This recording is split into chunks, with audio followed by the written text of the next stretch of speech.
My eyesight was very poor. Very poor. My eye was very cloudy, and of course I've only got the one eye.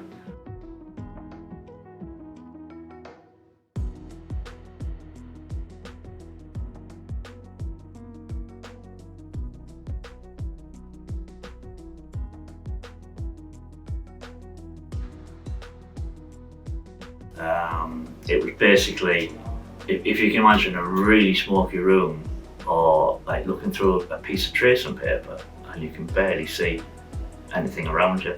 I could barely see my hand in front of my face. It was that cloudy, you know what I mean? So day-to-day living, and I was eating, you can't see what was on the plate because obviously I can't see. So my wife would have to kind of adjust the diet really to accommodate that, because I couldn't see what was on the plate in front of me. You know, it was that clouded.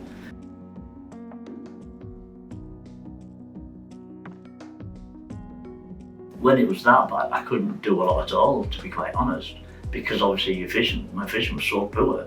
For instance, watching TV, I couldn't see what was going on the screen, and we have a really big TV. We have a 65-inch TV specifically because of my eyesight.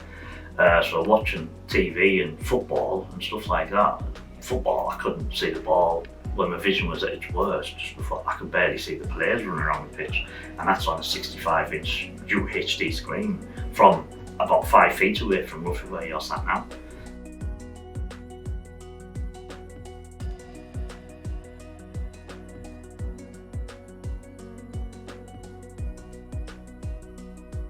Being partially sighted, from our view, it's not taken quite as serious as a lot of other things are really. You find that, especially the thing with the train stations and things like that, you know, the train, do you know the offices, the ticket offices? Yeah. No, ticket offices now.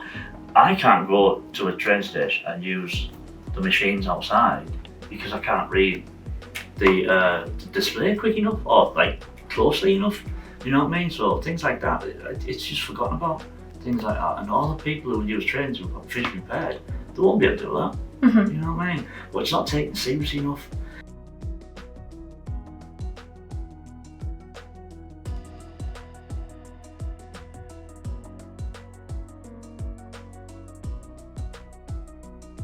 Well, I have, my diagnosis was Axenfeld-Rieger syndrome. It was actually diagnosed here in the Royal, not the old Royal. About 2003 or 4 it was, one of the consultants here. It affects the eyesight, affects your eyes like a genetic disease, not disease, but a genetic condition. And the eyes most eyes are a football shape, whereas my eyes are kind of more of a rugby shape. It affects the eyes, it affects the teeth, it affects the jawline, and apparently in some people the belly button sticks out as well, apparently.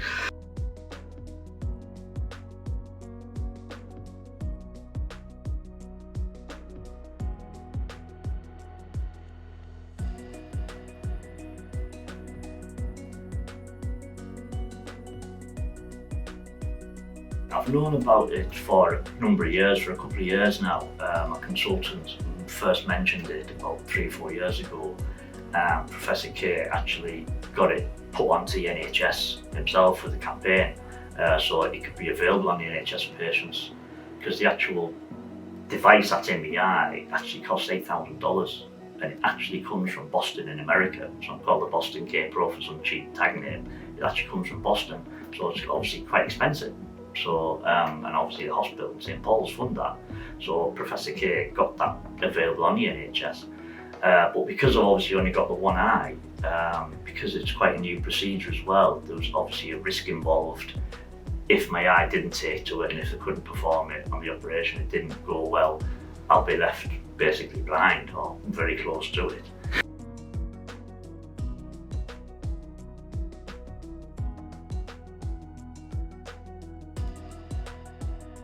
And it was a 4-hour operation, you know what I mean? It was a long operation, but as soon as I opened my eyes when I come from the surgery, it was just an instant change, you know what I mean? Because obviously there was instant recovery from the operation with my vision.